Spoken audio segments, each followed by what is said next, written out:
नमस्कार नन्हे दोस्तों, कैसे हो। आज सोमवार है, तो अगर सोमवार है इसका मतलब सोमवार सुकुमार में एक नई कहानी लेके हम आ गए हैं। तो आज की जो कहानी है वो है, चलो नाम बता देते हैं। पहले बांग्ला में जो नाम है वो है गोरुड़ बुद्धि। इसका अर्थ क्या है? गाय की बुद्धि, है ना। चौंका देने वाली नाम। तो चलो शुरू करते हैं आज की कहानी, गाय की बुद्धि। तो कहानी शुरू होती है ऐसे कि हमारे एक पंडित जी हैं जो भट्टाचार्य बामुन है, मतलब भट्टाचार्य ब्राह्मण है।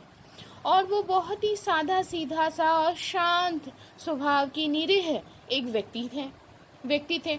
उनके घर पे सरसों के तेल का थोड़ी कमी पड़ जाने के कारण वो कोलू कोलू बोले तो जो लोग तेल पीस के, सरसों से तेल पीस के निकाल के बेचते हैं, उनको कहा जाता है बांग्ला में कोलू। तो हम यहाँ पर उनको कोलू बोल के ही बोलेंगे, है ना। तो घर पे अब सरसों की तेल की कमी पड़ी है भाई, तो इसीलिए हमारे जो पंडित जी हैं वो कोलू के घर पे चले गए तेल खरीदने। फिर क्या हुआ, अब कोलू के घर पे ना एक बहुत बड़ा सा घानी है। जो तेलों की जो एडवर्टाइजमेंट्स होते हैं ना, वहाँ पर एक चीज़ हम आप लोग सुने हो, क्या कहते हैं कि कच्चे घानी से निकला हुआ असली सरसों का तेल। ये जो घानी है ना वो वही है। तो बांग्ला में जिस मशीन में वो सरसों झोंकने के बाद पीस के तेल निकाला जाता है उसको कहा जाता है, कॉमन टर्म्स में कहा जाता है घानी। और जो एग्जैक्ट और ये जो नॉर्मल ट्रेडिशनल जो सेटअप होता है वो क्या होता है बच्चों, ट्रेडिशनली जो होता है वो एक घानी का वो मशीन है जिससे एक लंबा सा एक बांस का कुछ एक वो निकल के आ जाता है और उससे एक गाय को बांध दिया जाता है, जोत दिया जाता है। और वो बेचारा उसके चारों तरफ घूमता रहता है और उसी से ये जो सरसों है ये पिसता रहता है और पिसने के बाद वो तेल निकल के आ जाता है, ठीक है। तो अब कोलू के घर पे ऐसे एक बहुत बड़ा सा घानी था, है। तो और उस घानी में एक गाय को उसने जोत भी दिया था और वो गाय बहुत ही गंभीर होके उस घानी को धकेलते हुए आगे बढ़ रहा था। और उस गाय के गले में ना एक घंटा बंधा हुआ था। अब गाय तो चल रहा है और घानी भी घूम रहा है ना। तो उससे सरसों भी पीस के तेल निकलते जा रहा है और गाय के गले में जो घंटा बंधा हुआ था उससे टुंग टांग करके आवाज होता रह रहा था।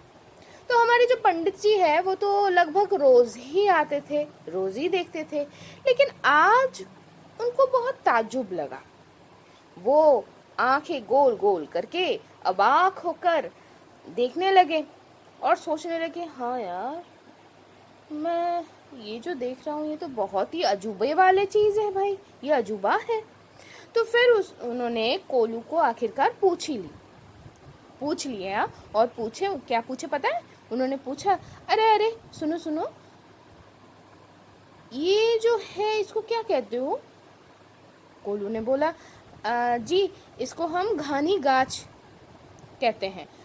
अब गाछ मतलब पेड़ होता है ना, तो अगर हम घानी गाछ को हिंदी में थोड़ा बहुत ट्रांसलेट कर लेते हैं तो ऐसा आएगा घानी पेड़। फिर उसने बोला कि उसमें से तेल निकलता है, उसमें तेल होता है। तो पंडित जी बोले, ऐसे कैसे बोल रहे हो? आम के पेड़ में आम होता है, जाम के पेड़ में जाम होता है, मतलब जामुन के पेड़ में जामुन होता है, तो घानी के पेड़ में क्यों तेल होता है? घानी होना चाहिए ना, घानी फल नहीं होता क्या? तो कोलू तो बहुत ही चमत्कृत हो गया, बोले हैं। एक ही वर्ड में समझा दिया, एक ही शब्द में हमारे कोलू के हैं, ये क्या सवाल पूछ रहे हो? तो पंडित जी अपने जो चोटी है ना, उस चोटी में अपना हाथ सहलाते हुए बहुत सोचने लगे। और सोचते सोचते ये हमारे जो कोलू क्या जो जवाब रूप मतलब प्रश्न रूप जवाब है, तो उसी वो प्रश्न रूप जवाब ही उनको एक बहुत बड़े गहरे चिंतन में ढकेल दिए थे और वो सोचने लगे कि शायद ये सवाल सही नहीं हुआ है, लेकिन कहाँ भूल हुआ है वो समझ नहीं पाए। तो इसीलिए वो थोड़ी देर चुप रहे और फिर कहने लगे, ये तेल होता कैसे है? तो कोलू तब बोले, वो देखो देखो, वहां पर हम सरसों डाल देते हैं और ये जो गाय है वो घानी को इस डंडे के सहायता से धकेलता रहता है और घानी इनके प्रेशर से तेल निकलता रहता है। तो अब पंडित जी बहुत खुश हो गए और वो अपने जो चोटी है उसको हिला हिला के बोलने लगे, ओ समझ में आ गया, ये है तैल निष्पेषण यंत्र। तो फिर वो कोलू के पास से तेल खरीद के अपने घर की तरफ चलने लगे। अब इसी दौरान उनको अचानक से और उनके मन में और एक प्रश्न अचानक से गोते खाते खाते उनके सामने आके खड़ा हो गया। तो वो सोचने लगे, अच्छा गाय के गले में घंटा क्यों है? तो वो जाके फिर से वापस गए और जाके फिर से कोलू से पूछने लगे, अच्छा ये अच्छा सुनो ना, सब कुछ समझ में तो आ गया, लेकिन वो गाय के गले में घंटा क्यों है? उससे तेल निकालने में सुविधा होती है क्या? तो कोलू बोला, अरे पंडित जी, हमेशा थोड़े ना मैं गाय के ऊपर निगरानी रख सकता हूँ, तो इसीलिए गाय के गले में घंटा बांध दिया है। इसलिए जितने देर तक वो बजता रहता है उतने देर तक मैं समझ जाता हूँ। अगर दूर में भी हूँ कि गाय चल रहा है और जहाँ तक घंटा बजना रुक जाता है तो मुझे भी समझ में आ जाता है कि भाई वो रुक गया है, तो मैं फिर वापस आके उसको फिर से धक्का लगाता हूँ, हाँ भाई चलना शुरू कर। तो पंडित जी ऐसा अद्भुत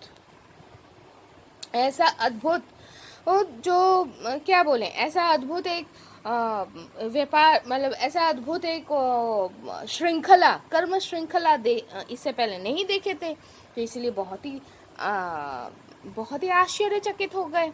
फिर वो घर के रास्ते में फिर से चलने लगे और सोचने लगे, अरे वाह, कोलू का कितना आश्चर्य बुद्धि है देखो, और कैसा कौशल लगाया है कि ये जो गाय है वो थोड़ा सा भी काम चोरी नहीं कर पाएगा।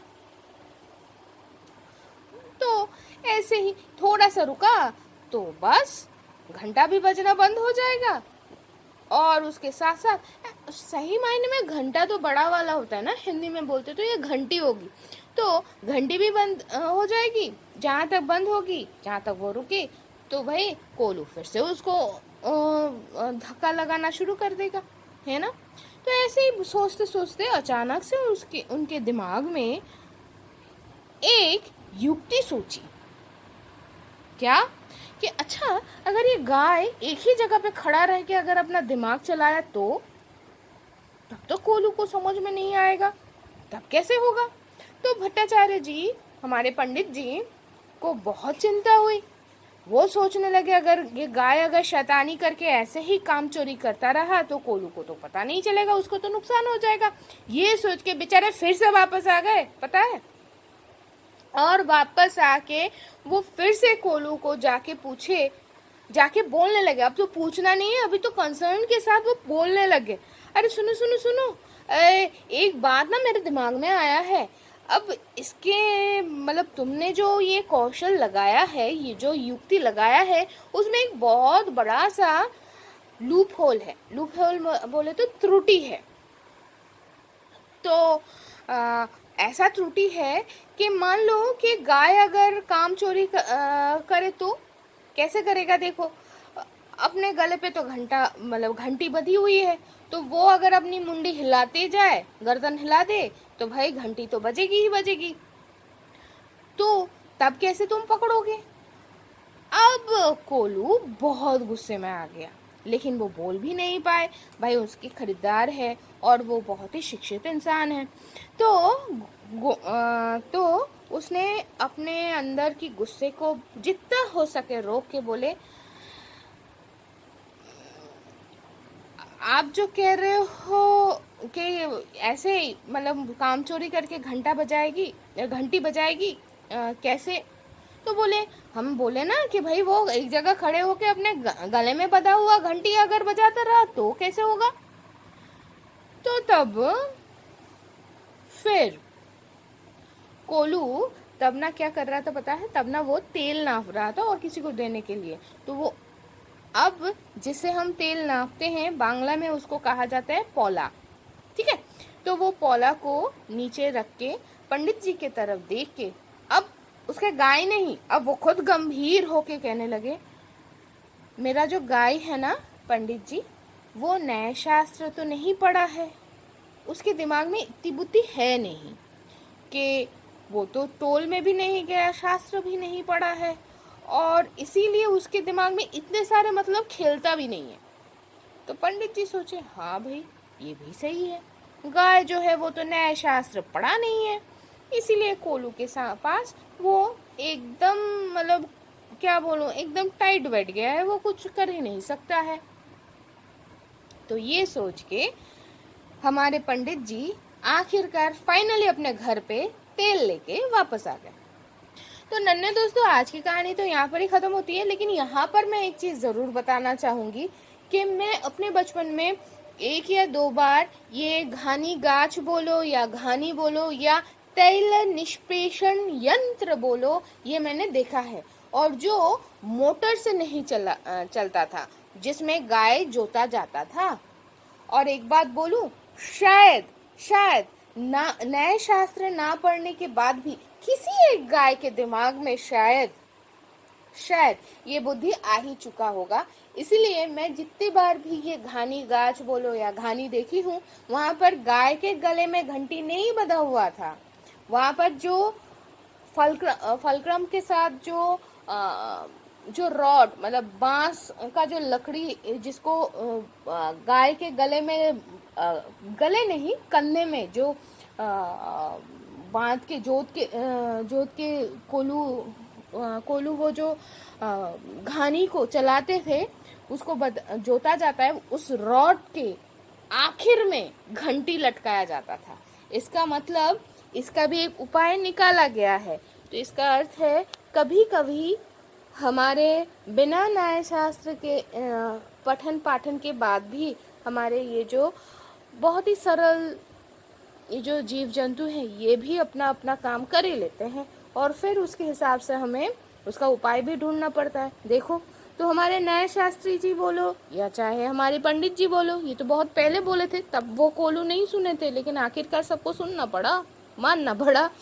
तो आज की कहानी तो यहाँ तक ही है। सारे बच्चे अच्छे से रहना, बहुत ज़्यादा गर्मी पड़ी है तो ये ज़रूर कहूँगी कि खूब सारा पानी पियो, खूब सारे फ्रेश फ्रूट्स खाओ, फल ताज़े ताज़े फल खाओ, और क्या है, और एक चीज़ मैं ज़रूर बोलूँगी कि रात को पूरी नींद लो, है ना, सोना ज़रूरी है, और सुबह उठ के एक्सरसाइज करना भी ज़रूरी है।